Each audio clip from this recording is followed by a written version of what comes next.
तो नेक्स्ट जो हमारा टॉपिक है that is algebraic methods of solving. तो अभी तक हमने ग्राफिकल मेथड्स ऑफ सॉल्विंग देखे थे, अब हम एल्जेब्रिक मेथड्स ऑफ सॉल्विंग देखेंगे। ठीक है, तो इसमें हम अगली 3 एक्सरसाइजेज में 3 मेथड्स देखेंगे। पहला है मेरा सब्स्टिट्यूशन मेथड, सब्स्टिट्यूशन मेथड। ठीक है जी। सेकंड है मेरा एलिमिनेशन मेथड, एलिमिनेशन मेथड। और थर्ड है मेरा क्रॉस मल्टीप्लिकेशन मेथड या क्रॉस प्रोडक्ट मेथड, जो आपको ठीक लगे। तो आज हम जो स्टडी करेंगे that will be substitution method, right.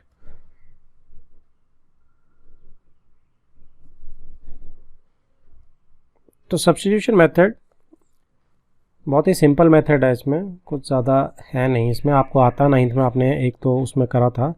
Substitution method में क्या करते हैं हम, हमारे पास 2 इक्वेशंस दी हुई होती हैं, तो किसी भी एक से आप निकाल के, जैसे मैं सेकंड वाले में से क्या निकालना चाह रहा हूँ, चाहे आप x की वैल्यू निकाल सकते हो चाहे y की, जो आपको ठीक लगती है, कोई इसमें बहुत बड़ी दिक्कत नहीं है। तो x सिंपल लग रहा है मुझे इधर से 3 - 2y।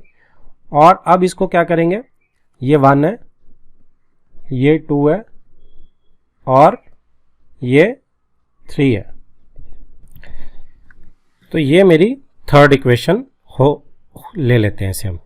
अब क्या करेंगे, क्योंकि ये सेकंड से निकाली है तो इसको हम सब्स्टिट्यूट कर देंगे 1 में x की वैल्यू को। तो x की वैल्यू को जब मैं सब्स्टिट्यूट करूंगा तो क्या आएगा, 7 x की जगह मैं 3 - 2y डाल दूंगा, इस x की जगह डाल रहा हूँ मैं वैल्यू को, और -15y इज इक्वल टू 2। तो जैसे ही अब इसे खोलते हैं हम, 21 - 14y -15y is equal to 2। तो 21, अब आप क्या करते हैं, ट्रांसपोजिंग में y एक जगह रखते हैं और बाकी को एक जगह कर देते हैं। ठीक है जी। तो इससे कितना आ जाएगा, 21 - 29y इज इक्वल टू 2। तो इधर आप ट्रांसपोज करेंगे तो 19 इज इक्वल टू 29y और y इज इक्वल टू 19/29। ठीक है जी। तो ये मेरा y आ जाएगा। एक बार चेक कर लेते हैं कि आंसर इतना अलग ही आ रहा है।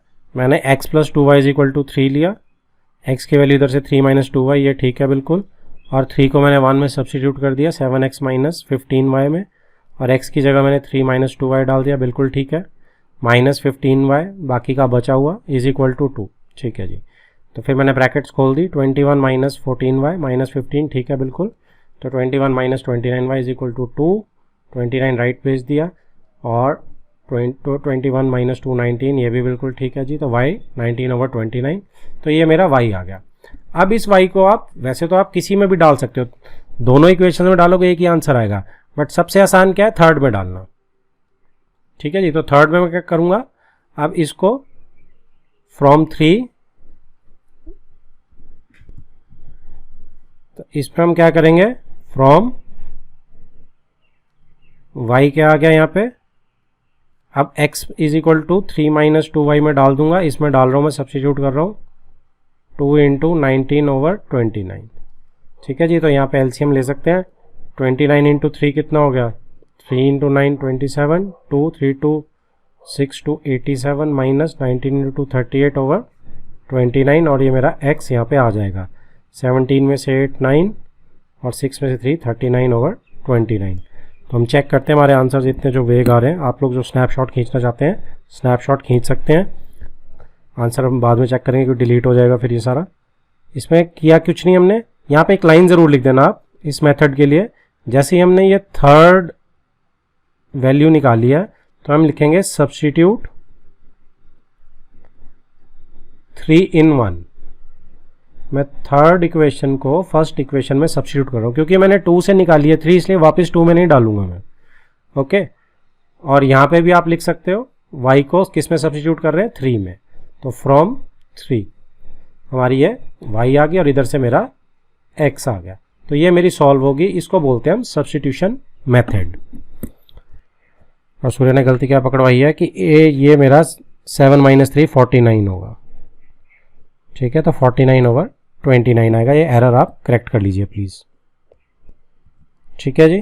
तो ये जो एग्जाम्पल 8 है, ये क्या करना है, इसमें क्वेश्चन 1 जो था 3.1 का आफ्ताब वाला, तो आपकी इक्वेशंस उसमें बनी गई थी, बस आपको उसको सॉल्व करना है। तो सॉल्व अब आप किससे करेंगे, सब्स्टिट्यूशन मेथड से, राइट, क्योंकि उसने स्पेसिफिकली आपको बोल दिया है। और वैसे भी इस एक्सरसाइज में हम प्रैक्टिस किस चीज़ की करेंगे, सब्स्टिट्यूशन, तो सारे हम सब्स्टिट्यूशन से ही करेंगे। जिसको भले एलिमिनेशन भी आता है वो भी सब्स्टिट्यूशन से ही करेगा।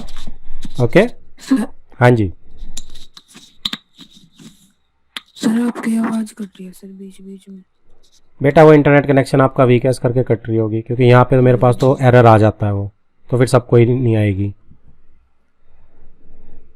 नेक्स्ट में अब ये देखो उसने पूरा किया दोनों इक्वेशन से उसने, ठीक है जी, इक्वेशन से उसने s की वैल्यू t में निकाल ली है, ठीक है, और उसके बाद वैसे ही सब्स्टिट्यूट कर दिया और मेरा आंसर आ गया, ठीक है जी।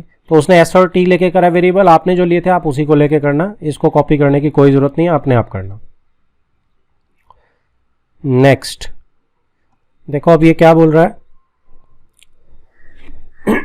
Sorry, let us consider example 2 in section 3.3। तो इसने वो जो पेंसिल्स इरेजर वाली थी वही वाली ले ली है। तो इसमें क्या करना, the cost of 2 pencils and 3 erasers is ₹9, ये रुपीज़ है, and cost of 4 pencil 6 erasers is ₹18। तो हमने क्या किया था, एक पेंसिल की कॉस्ट को x मान लिया था, है ना, और एक इरेजर की कॉस्ट को y मान लिया था। तो 2x + 3y 9 पहली बन गई, और 4x + 6y ये बन गई।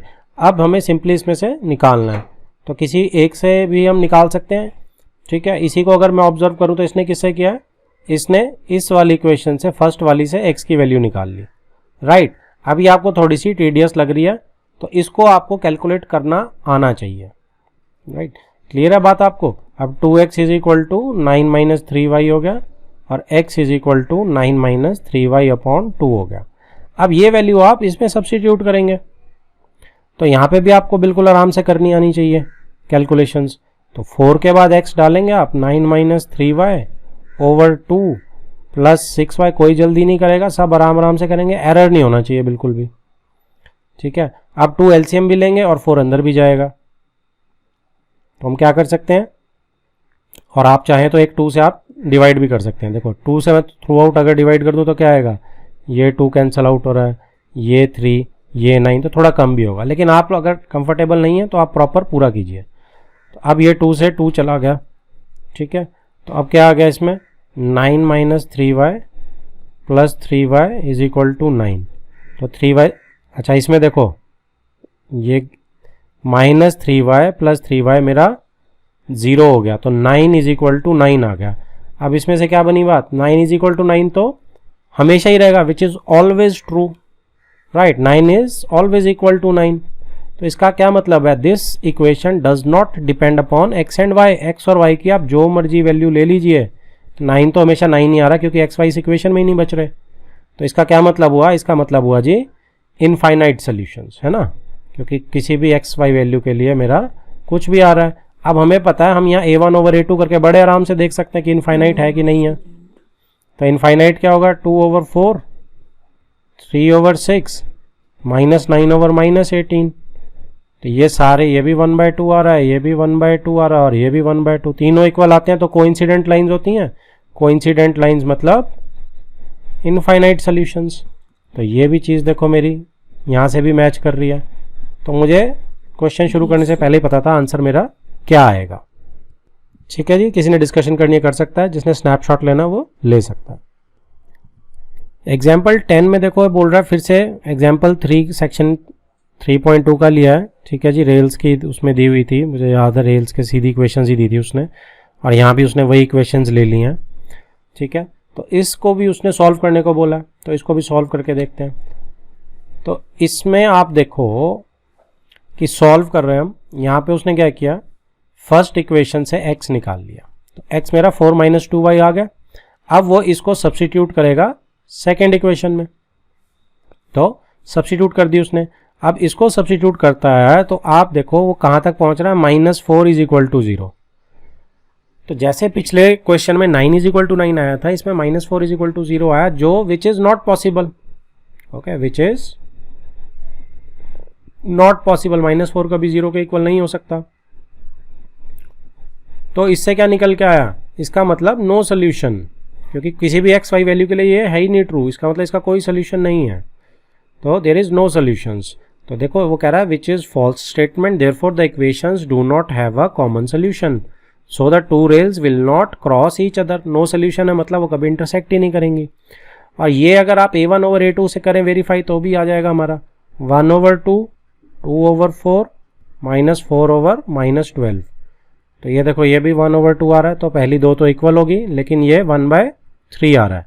तो that means a1/a2 is equal to b1/b2 is not equal to c1/c2। तो ये तो मेरा है ही पैरेलल लाइंस का, और पैरेलल लाइंस में क्या होता है, नो सोल्यूशन होता है। तो आप कहीं से भी वेरीफाई कर सकते हैं, हमें आंसर मिल रहा है।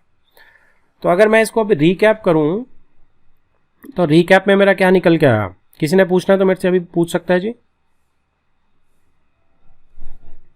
क्लियर है सबको? तो रीकैप करूं तो मेरी तीन चीज़ें निकल के आई हैं, और वही निकल के आई हैं अलजेब्रिकली भी, सब्स्टिट्यूशन मेथड से भी, कि अगर मेरी इंटरसेक्टिंग लाइंस है तो मेरी एक्स वाई की कोई ना कोई वैल्यू आ रही है, राइट।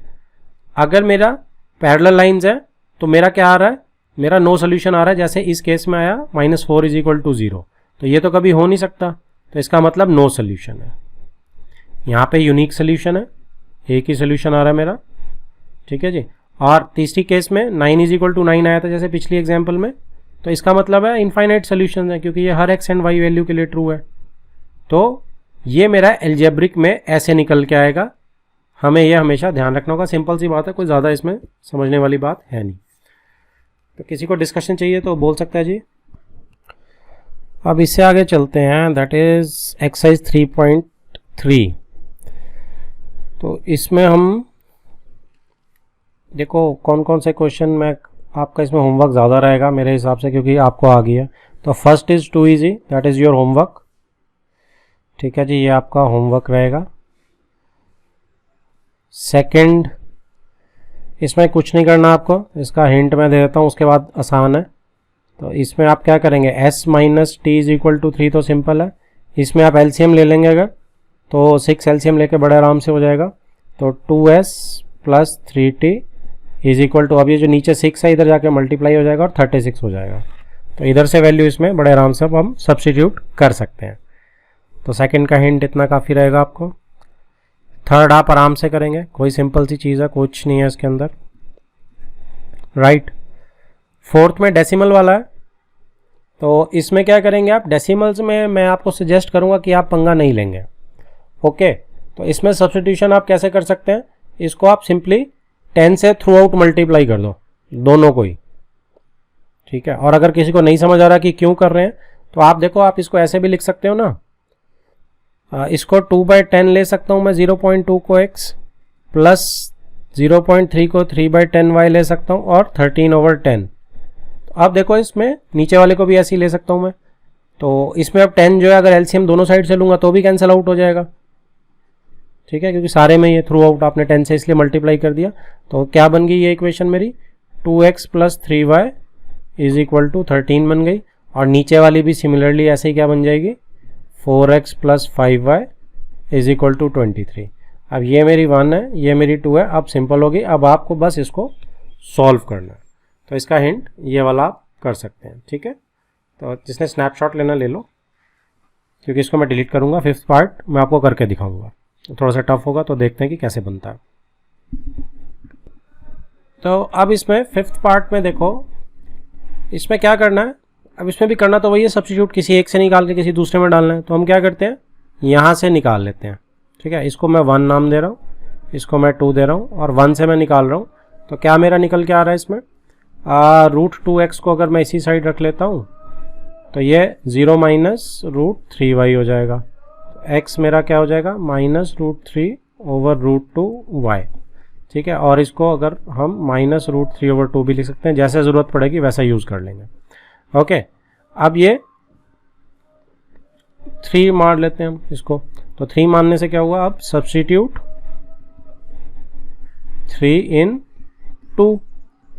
तो 3 को अब 2 में मैंने सब्स्टिट्यूट करना है, तो x की जगह रिप्लेस कर देते हैं। अब x की जगह मेरा क्या आएगा यहाँ पे, -√3/√2y -√8y = 0 ही है ये, ओके। तो अब इसमें कितना आ गया, मल्टीप्लाई करते हैं तो -3/√2y -√8y, और मैं क्या कर सकता हूँ, इसको y को कॉमन भी ले सकता हूँ। ठीक है, आप देखो आपको इसको सॉल्व करने की ज़रूरत ही नहीं पड़ेगी, आप y को कॉमन ले लो तो -3/√2 -√8 ये आपका पड़ेगा जी।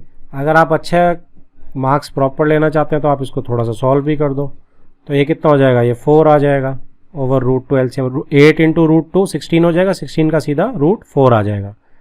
तो ये मेरा क्या बन गया, ये मेरा बन गया इधर, क्योंकि देखो इसने कोई फ़र्क नहीं डालना है, y ने 0 ही आना है, क्योंकि y के साथ कांस्टेंट मल्टीप्लाई होकर 0 बनाना है, तो वेरिएबल नहीं 0 आ रहा है। तो इसलिए मैं क्या कर रहा हूँ, मैं जस्ट इसको लेकिन थोड़ा सा अच्छे फॉर्म में लिख रहा हूँ।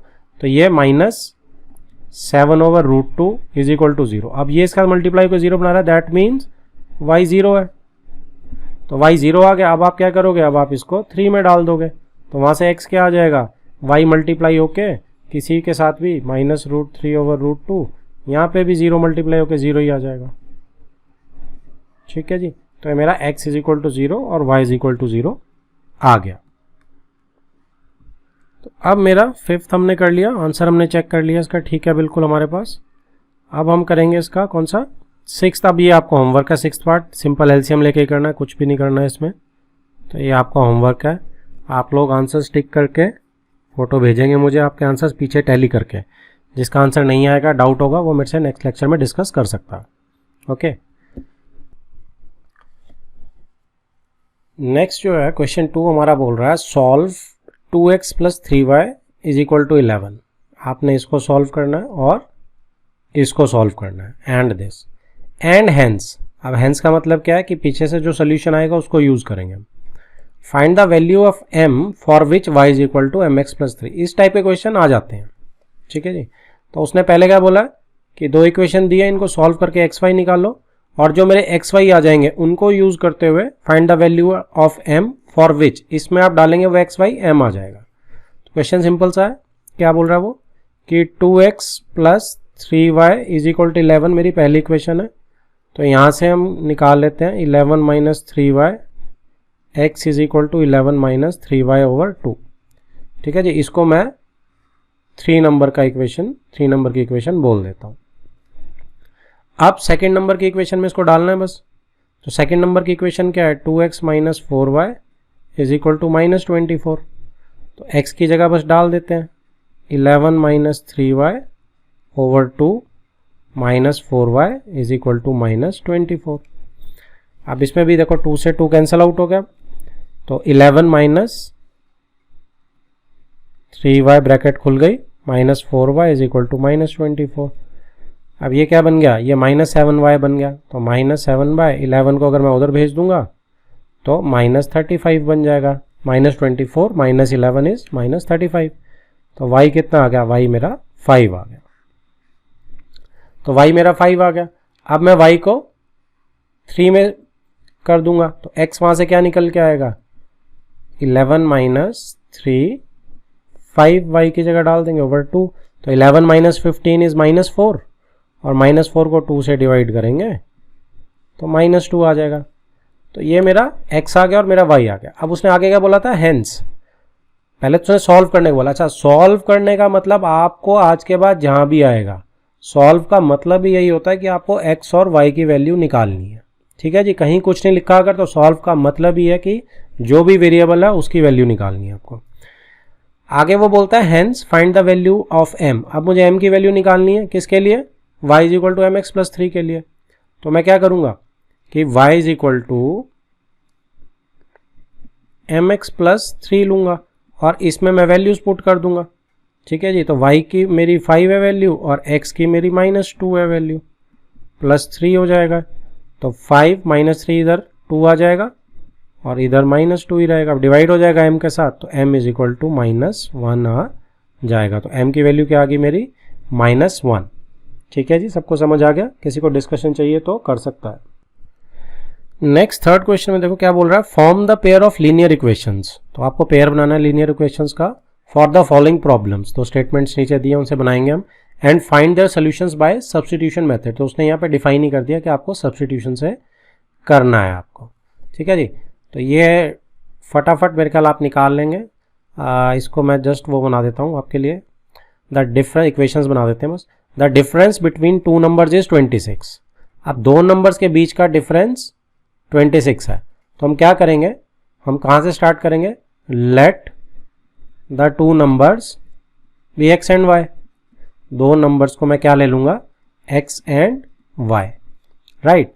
तो टू नंबर्स का डिफरेंस मेरा 26 है, तो x minus y is equal to 26 लिख सकता हूँ, ठीक है जी। इस केस में मैं क्या एज्यूम करके चल रहा हूँ कि x is greater than y, तभी मैं बड़ा माइनस छोटा कर सकता हूँ ना 26, और y माइनस एक्स भी लिख सकते हैं, डिफरेंस तो दोनों वाइज है, लेकिन हमने जिसको बड़ा लिया उसको मैथमेटिक्स में पहले लिखेंगे। And one number is 3 times the other, और one number 3 times the other है। अब देखो x is greater than y डालने का हमें यहाँ पे हेल्प मिल जाएगी, one number is 3 times the other. अब बड़ा नंबर जो होगा वही तो छोटे नंबर का 3 टाइम्स होगा, तो छोटा मैंने y को माना है, तो मैं क्या करूँगा, बड़ा नंबर जो x है इज 3 टाइम्स द छोटा नंबर। ये मेरी सेकेंड इक्वेशन हो जाएगी, ठीक है। तो इस अब इन दोनों को सॉल्व करो। अब तो इसमें कुछ भी नहीं है, सीधा ही सब्स्टिट्यूट कर सकता हूँ, क्योंकि सेकंड इक्वेशन तो मेरी है ही सीधी सीधी x की वैल्यू निकल के आ रही है। तो मैं क्या करूँगा, सब्स्टिट्यूट 2 in 1, 2 को मुझे सॉल्व ही नहीं करना पड़ रहा, तो 2 in 1 में जैसे ही मैं सब्स्टिट्यूट करूँगा तो मेरा क्या आ जाएगा, 3y सॉरी, x की जगह मैं 3y लिखूँगा फर्स्ट इक्वेशन में, minus y is equal to 26, इसमें कर रहा हूँ मैं। तो इसमें क्या आ जाएगा, 2y is equal to 26 and y is equal to 13। तो y जो है मेरा वो 13 आ गया। तो x क्या आएगा मेरा, x मेरा 3y है, सेकंड से निकाल लेंगे हम, तो 3 इंटू 13 मेरा 39 आ जाएगा जी। तो x मेरा 39 आ गया और y मेरा 13 आ गया, ये मेरा हो गया। अब इसमें आप y को भी बड़ा मान सकते हैं, ठीक है। इसमें अगर आप मेथड 2 को देखना चाहेंगे तो आप y को भी बड़ा मान सकते हैं, और अगर उस केस में आपने y को बड़ा मान लिया तो हम क्या कर सकते हैं, और if y is greater then x, तो आपकी इक्वेशंस बस चेंज हो जाएंगी, तो y माइनस एक्स इज 26 हो जाएगा और y is equal to 3x हो जाएगा। तो उस केस में क्या होगा, आपका x जो है वो 13 निकल आएगा और y आपका 39 निकल आएगा। फर्क कोई नहीं पड़ेगा, दोनों नंबर है, कोई ऑर्डर तो मैटर करता नहीं, number will remain the same both, ठीक है जी। समझ आ गया आप सबको। सेकेंड पार्ट देखते हैं थर्ड का। सेकेंड पार्ट कहता है द लार्जर ऑफ, हाँ जी sir, the larger of two supplementary angles exceeds the smaller by 18 degree. तो लार्जर है दो सप्लीमेंट्री एंगल्स का, ठीक है। ऐसे क्वेश्चन हमने 9th की एक्स्ट्रा क्लास में करे थे कि सप्लीमेंट्री एंगल्स क्या होते हैं, जिन दो एंगल्स का सम 180 डिग्री हो। तो एक इक्वेशन तो मेरी सीधी सीधी बन के आ गई, x plus y is equal to 180 degree, ठीक है जी। लेट टू एंगल्स भी x एंड y, ये हम लिख लेंगे, let two angles be x and y। अब इस केस में आप लार्जर जिसे लेना चाहते हैं आप ले सकते हो, नॉर्मली हम x को ले रहे हैं तो x को ही ले लेते हैं। x इज, तो x को ग्रेटर देन y मान लिया मैंने, तो फर्स्ट इक्वेशन में तो मुझे कोई फर्क नहीं पड़ा, जो मर्जी आगे पीछे एडिशन हो रही है सिर्फ। सेकेंड बढ़ते हैं, the larger of the supplementary angles exceeds the smaller. तो लार्जर मेरा x है, एक्सीड कर रहा है स्मॉलर को, मतलब बड़ा है वो स्मॉलर से, तो बड़ा माइनस छोटा इज 18 डिग्रीज, बाय 18 डिग्रीज से बड़ा है वो, तो बड़ा माइनस छोटा इज 18, तो x माइनस वाई इज 18।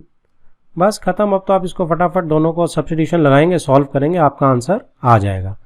तो सिंपल ही है, यहाँ तो x की वैल्यू यहाँ से मैं करूँगा तो 18 प्लस वाई आ जाएगी, ये 3 है, तो 3 in 1 सब्स्टिट्यूट कर रहा हूँ मैं, तो क्या चीज़ आ रही है मेरी, x प्लस वाई, एक्स की जगह डाल रहा हूँ मैं x और प्लस वाई एक और, x की जगह मैंने 18 प्लस वाई डाल दिया और प्लस वाई की जगह ये plus y is equal to 180।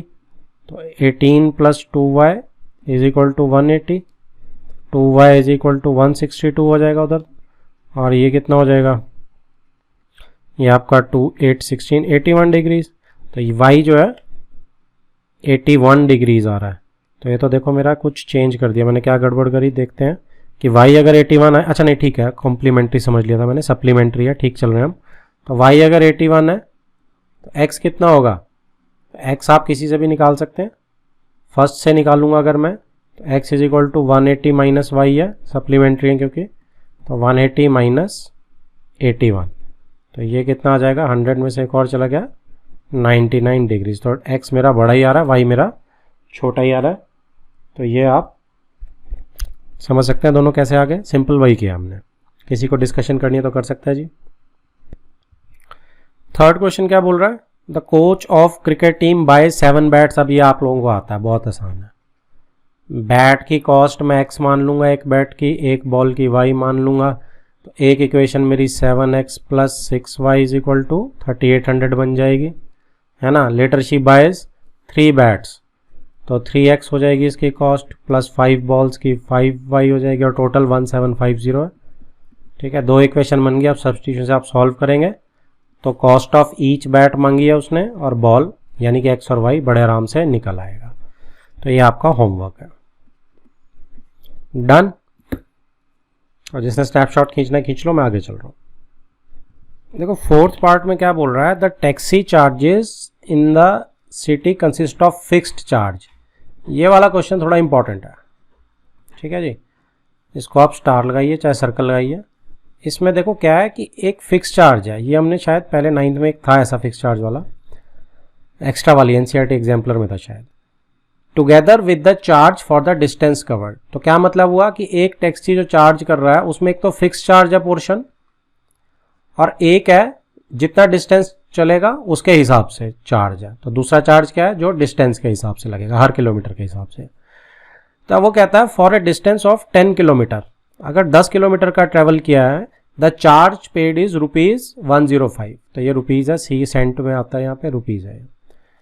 And for a journey of 15 kilometre, और 15 किलोमीटर के लिए charge paid is ₹155। Total 155 rupees है।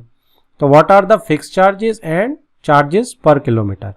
आगे, how much does a person have to pay for travelling a distance of 25 kilometre. तो इसमें क्या करेंगे, 2 हिस्से हैं इसके। एक तो फिक्स चार्जेस हैं, तो मैं उसको मान लेता हूं, लेट द फिक्स चार्ज। तो जो फिक्स चार्जेस है मेरे, उसको मैं ₹x मान लेता हूं, राइट।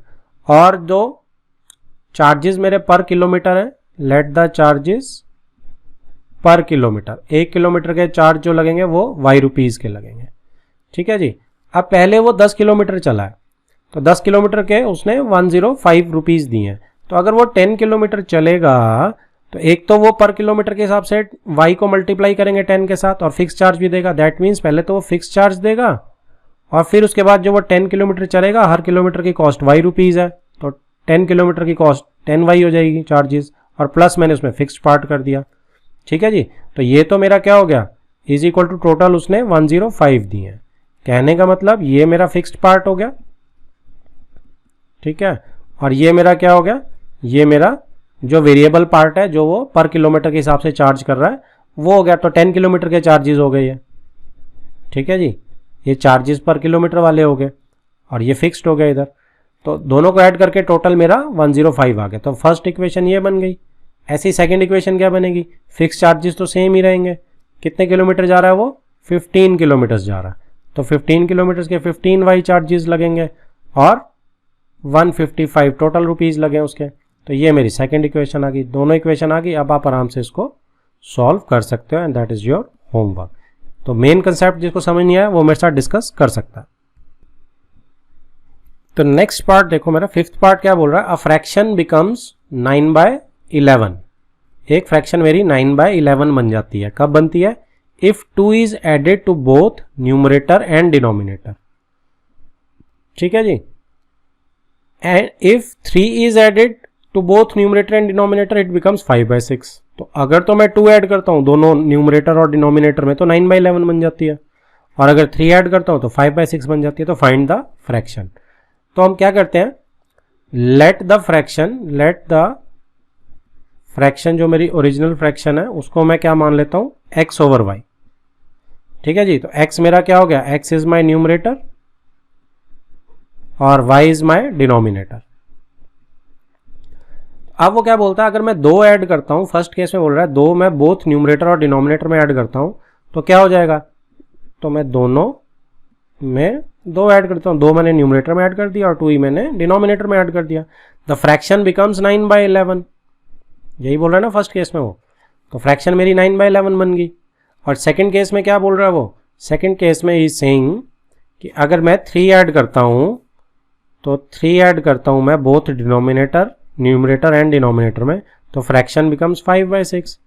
तो ये मेरी फर्स्ट इक्वेशन आ गई ऊपर वाली, नीचे वाली सेकंड आ गई। ठीक है जी। अब आप इसको थोड़ा थोड़ा सॉल्व कर लो। आई विल सजेस्ट सॉल्व करने में क्या होगा, थोड़ा आसान हो जाएगा। क्रॉस मल्टीप्लाई करना है, कुछ नहीं करना है। 6 इधर क्रॉस मल्टीप्लाई होगा और y+3 इधर चला जाएगा, तो 6x+3 is equal to 5y+3 हो जाएगा। तो यहाँ पे 6x+18 is equal to 5y+15 हो जाएगा। तो अगर मैं सबको लेफ्ट हैंड साइड पे ले आऊँगा तो 6y - 5y और 18 को आप चाहो तो उधर ले जा सकते हो, तो -3 हो जाएगा। तो ये मेरी इक्वेशन नंबर 2 बन गई। ठीक है जी।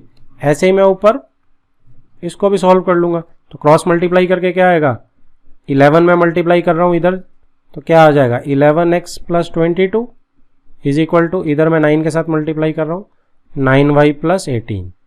तो 11x - 9y is equal to -4 आ गया जी। तो ये मेरी इक्वेशन नंबर 1 होगी। अब दोनों इक्वेशन मेरे पास आ गई, आप सॉल्व कर लेना। एक्स वाई की वैल्यू फाइंड आउट करेंगे आप, लेकिन फाइनल आंसर कैसे लिखेंगे, क्योंकि उसने क्या बोला है, फाइंड द फ्रैक्शन। तो फाइनल आंसर आपका जो होगा that will be in the form of x/y करके लिख देना मुझे। ठीक है जी, वो आपकी फाइनल फ्रैक्शन होगी। तो किसी को समझना है तो डिस्कस कर सकता है। चलिए जी, लास्ट क्वेश्चन है आज का, 6th पार्ट इस एक्सरसाइज का भी लास्ट क्वेश्चन है। क्या बोल रहा है ये, 5 years hence, hence मतलब पहले, ठीक है, द एज ऑफ, सॉरी आगे, 5 year hence मतलब आज से आगे, यहाँ से पता चल जाएगा आपको विल से अगर भूल भी गए तो। The age of Jacob will be 3 times that of his son. ठीक है जी, तो 3 times हो जाएगा अपने सन का वो 5 साल के बाद। 5 years ago, 5 साल पहले, his age, Jacob's age was 7 times that of his son, वो 7 times था। What are their present ages, तो एजेस का तो हमें गोल्डन रूल वैसे ही पता कि प्रेजेंट एज से स्टार्ट करते हैं। अगर उसने नहीं भी मांगा होता, कुछ और भी मांगा होता, तो मैं प्रेजेंट एज से स्टार्ट करता। तो let the present age of Jacob, ठीक है जी, या एक काम करते हैं, सन की पहले लेते हैं, जेकब की बाद में ले लेंगे। तो चलो जिस मर्जी की ले लो, कोई दिक्कत नहीं हो रहा है। जेकब की ले लेते हैं x years, ठीक है जी, और प्रेजेंट एज ऑफ सन की कितनी है, y years ले लिया आपने। तो 5 years ago, तो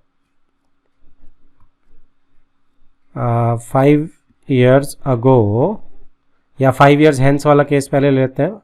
तो 5 years after 5 years age of Jacob कितनी हो जाएगी जी, x+5 हो जाएगी, सिंपल। और सन की कितनी हो जाएगी, y+5 हो जाएगी। ठीक है, अब अकॉर्डिंग टू क्वेश्चन क्या बोल रहा है वो, अकॉर्डिंग टू क्वेश्चन कि जेकब जो है वो 3 times अपने सन से बड़ा होगा।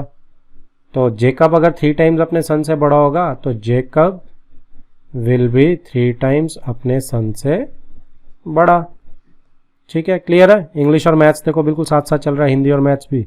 तो x+5 is equal to 3y+15, तो x - 3y is equal to 10।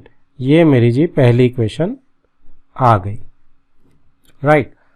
अब सेकेंड इक्वेशन, 5 years पहले, 5 years ago, age of Jacob कितनी है, x - 5 होगी, प्रेजेंट में से 5 कम कर देंगे, और एज ऑफ सन कितनी हो जाएगी, वो y - 5 हो जाएगी। अब अकॉर्डिंग टू क्वेश्चन फिर से ऊपर देखो क्या लिखा है, Jacob's age was 7 times that of his son. तो जेकब की age is 7 times of son की उस टाइम की एज। तो x - y is equal to 7y - 35, x - 7y is equal to -30, right. तो x - 7y is equal to, ठीक है जी, -30 है, ये माइनस में थोड़ा डार्क कर रहा हूँ।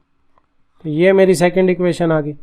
बस सॉल्व कीजिए फर्स्ट वन को, आपको होमवर्क है, आपकी दोनों की प्रेजेंट एज आ जाएगी। तो किसी को इसमें समझना हो तो मैं इससे डिस्कस कर सकता हूँ।